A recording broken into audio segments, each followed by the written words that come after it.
Hey, how you doing? Listen, India is one of the biggest markets for superheroes, let it be comics, movies, games, or whatnot. In a nation where shows like Shaktiman defined a big part of the childhood of the majority of Gen Y right now, people here are invested in fantasies, in new worlds, something beyond what we usually see. The last I remember was this badass Bollywood film Ravan. Boy, it was so good. I can rewatch Ravan any damn time. Good superhero films never gathered audience in India. Bhavesh Joshi, Mard Kudar Nahi Hota are some of the examples. So for someone who was longing for something which was super and heroic, I immediately saw hope with Ayan Mukherjee announcing his verse, The Strawers. Days, months, years passed and it's here. Just after finishing another day at school, I immediately leave, skip lunch, go to the nearest theatre, buy myself some popcorn and get into the world that Ayan tried to create for us.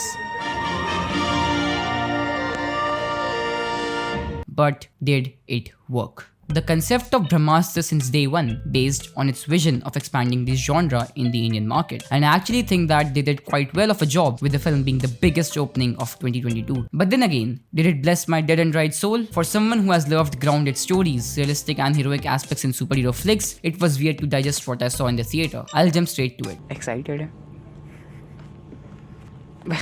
कितने excited हैं? बहुत ज़्यादा? सही. Okay, bit of a personal question. How many of you were asked out the person you like? Brahmastra gave its level best to be sold as a romantic, adorable, warm film as well as a fantasy storyline. And though I appreciate the efforts, in some aspects they fail miserably. Shiva sees a girl and somehow sees her again in another place and in another place and then falls in love with her. Approaches her in the first meet and she gets impressed. It's been some hours to their friendship, he's getting weird seizures and she still does not think he's a weirdo. It's cute, but I can't buy it. Sorry, how hard I try, I just can't. And this happened because they had to fit do a lot in such a small screen time, and that is because of the poor pacing. Important fast-paced action sequences suddenly transition into romantic segments. I don't have a problem, I'm a Spider-Man guy, but the transition feels weird. It hurts, genuinely. Ayan's ship tries too hard to carry both the flags of romance and fantasy, but due to this, the whole crew suffers. The film jumps important locations and scenarios, treating them as if they aren't important in the first place. There's a literal scene where they reach the sacred school of divine weaponry through a GPS. They tried their best to make Isha, the lead female, to not be a damsel in distress, but failed miserably, making her feel like a liability more than an asset during 75% of the runtime. The film ends with a typical love story based climax, which doesn't feel real. Shiva was beaten, bruised, defeated for a big chunk of the film, and then letting him learn his powers in the last act felt too cliche. Imagine you're watching Invincible and the story is entirely the same except this time Mark defeats Dolan. This is that plot. This is that script, which brings me, ladies and gentlemen, to the goofiest part of the film, the script. When I heard that Hussain the Man Dalal is writing this film, I was so damn happy. Man literally wrote benchmark for love stories and friendships in Ye Jawani Hai Diwani, and as India says, expect disappointment and you will never get disappointed. I should have believed in that too. I walked in with too much expectations into a film which literally has the goofiest dialogues with the worst and cringiest deliveries. In the climax, Isha literally says, "Aage mat aana, main khai se fek dungi aur ye fir se kho jayega." The dialogues are so cringe and cliche at times that even the audience feels second-handedly embarrassed. I'm sorry, I don't want to be rude, but this is what me and the people around me felt. Trust me, the actors gave their best with whatever they were given, but the dialogues made it feel like the people who wrote this movie had this weird plot insecurity.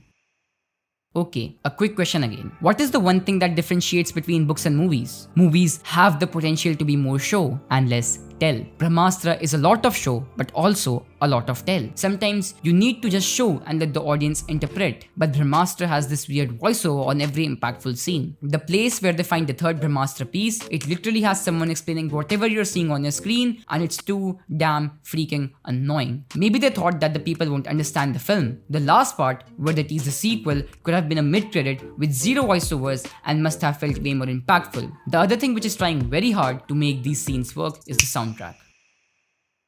The soundtrack of Brahmastra is the hardest to judge because at times it gives you goosebumps and at times it's just cringe. I mean, they had the best people working behind it, but maybe, just maybe, the vision wasn't clear to any of them. The soundtrack feels so rushed that sometimes I feel they made the movie and then downloaded all the SFX and BGM from YouTube audio library. You can feel the soundtrack trying too hard, giving its best to fit and save the even more rushed screenplay. Where do I start? Listen, Brahmastra could have been 1,000 times better if they knew where to place cuts. The film is so poorly cut that you get a headache in segments in which the characters are just walking or chilling around. There are just so many cuts that it prevents you to invest yourself. Sometimes the film feels jumpy and too fast, and sometimes slow enough to make you feel sleepy. The thing which acts as a spine to all these spaces is indeed the most advertised part of the film, the visuals.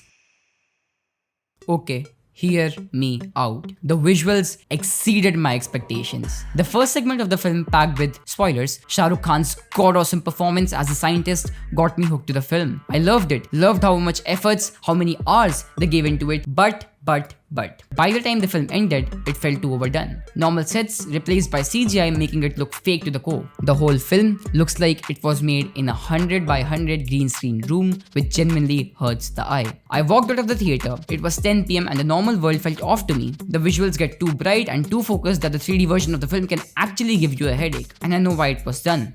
It was because of the vision. You know what? I have someone who will explain this better than me. Hi guys, you are probably watching me on The Absolute Freak. Hi everyone, subscribe first of all. Yes, we are collaborating after a long time. Brahmastra, I have a lot to speak, like a lot. First of all, जितने भी लोग बोल रहे हैं ना, don't go waste your time on this movie, या don't waste your money, या जो भी shit है. Don't listen to these folks. I'm telling you, the scale of Brahmastra is huge. I was having faith in Ayan Mukherjee, and after watching the film, I give 1,000 to him and the team for the vision. The only problem I had was the dialogue, जो कि Pogo TV वाले थे. The story, okay, काफी लोग बोल रहे हैं story बहुत अजीब थी. Yeah, story was trash. But the thing is कि story simple हो सकती है. Avatar की story देखो, it's simple as fuck. But यहाँ पे story इन्होंने जैसे pacing किया and जैसे show किया, it was very clunky and it was messed up at times. The positive point was definitely the VFX, the experience it gave, the scale, the BGM. एक movement था जब तुम seat से हिल जाओगे. So everything, the whole experience, the VFX, the scale of the movie was grand. The action sequences, it was good as fuck. लग रहा था okay, this is international level thing. Again, the problem was the dialogue, the screenplay and story कहीं हद तक messed up थी. भले simple रखा उन्होंने, but it was messed up. Like we were supposed to see different kind of astras, but इन्होंने Ranbir and Alia के love story पे ज़्यादा focus कर दिया, which was not making sense क्योंकि उसको भी इन्होंने properly नहीं दिखाया. Like it was too rushed. So I think इनको और time लेके एक अस्त्रा को proper explore करना चाहिए था. They just showed कि this is this astra, this is this astra. I'm a sci-fi geek myself. मेरे को खुद खराब लगा when I was seeing people saying, मेरे कॉलेज के काफ़ी फिल्म मेकिंग के apparently so called film making students बोल रहे थे कि oh shit है. I was like, bro, if this flops now, don't expect anything from India in the next 10 to 20 years. I'm not justifying the movie.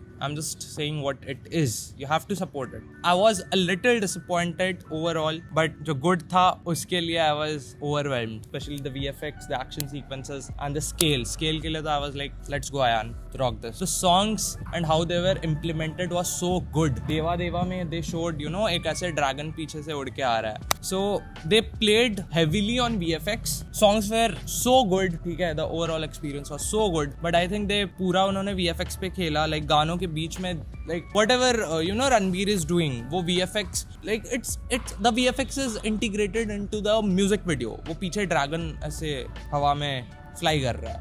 So उसको इनको proper implement करना चाहिए. ठीक है, लाइक द शाहरुख खान का जो था अस्त्रा था, वानर अस्त्रा, उसको like imagine implementing that into a fight scene. बस दिखाया ही ऐसे फ्लू हवा में, तो they just use the VFX to show कि हाँ हमने हेवी VFX किया. उसे प्रॉपर फाइट सीन में यूज करना चाहिए था. तो that is a thing. Again it was overall a very good experience. Like the Nandi Astra का एक प्रॉपर सीन था, बट इमेजिन ऐसे एंड के तरफ 2 नंदी अस्त्रास, गुड और ऐसे बैड में ऐसे लड़ाई होता, फुल VFX हैवी. तो इनको आई थिंक हर जगह पूरे मूवी में VFX नहीं बिछा के कुछ जगह VFX प्रॉपर वाले बिछाने चाहिए थे. एंड स्टोरी बाकी जहाँ पे इन्होंने एक्स्ट्रा VFX डाला वहाँ पे इनको स्टोरी टेलिंग प्रॉपर करनी चाहिए थी, एक्सप्लेन करना चाहिए था you know, चीज़ों को. My overall thought is again, I loved it. कुछ चीज़ों में disappoint हुआ मैं, but जिसमें मैं खुश हुआ VFX में and the overall scale, it was too grand and I'm happy about it. It's a stepping stone of this genre in Bollywood. Every fucking one of you should go and watch and support this film. I'm not, you know, justifying my thoughts. या justify क्या मतलब, मैं film को वो नहीं कर रहा, क्या बोलते हैं उसको, जस्टिफिकेशन नहीं दे रहा. I am just telling what it takes to and the vision of a director and कैसा लगता है जब तुम इतने बड़े विजन पे मूवी बनाते हो and it gets ऐसा response from audience. So yeah, perfect हो या ना, you should support this film. That was me, Abhinav Raut, signing off from The Absolute Freak. Now I'm going to attend my lectures. Bye. Should you watch it? Yes, this is hope. Brahmastra is not only a film, it's a change. Me liking it or not doesn't matter at all because it was a try. The box office collections make me happy because it shows people would appreciate art. I won't say that the film isn't artistic, it is art in its perfect sense. With each and every sequence, you can sense the hard work that every actor, stunt artist, audio engineer, VFX artist, cameraman, set designer, and every single person part of the crew put. Thank you, Ayan. Thank you for this film. We love what you did. I did not make this video to tell you that you shouldn't watch it, but in fact explain where I feel they can still improve. I am sure that I'll again sit in the theaters the first day when the second part comes out. I hope with improvements. This is change. This has the potential to be the next big thing. Not just here, but globally. Imagine more films, more actors, more directors putting their day and night and actually pulling off Ayan's Astroverse. This is art and gives space to new art. And boy, I love it. And even though some stuff did not work out for me, Ayan's art did. And I'm so proud that I witnessed something like that in Hindi cinema. Thank you for watching. ख्वाबों के पीछे भागे हम सभी क्यों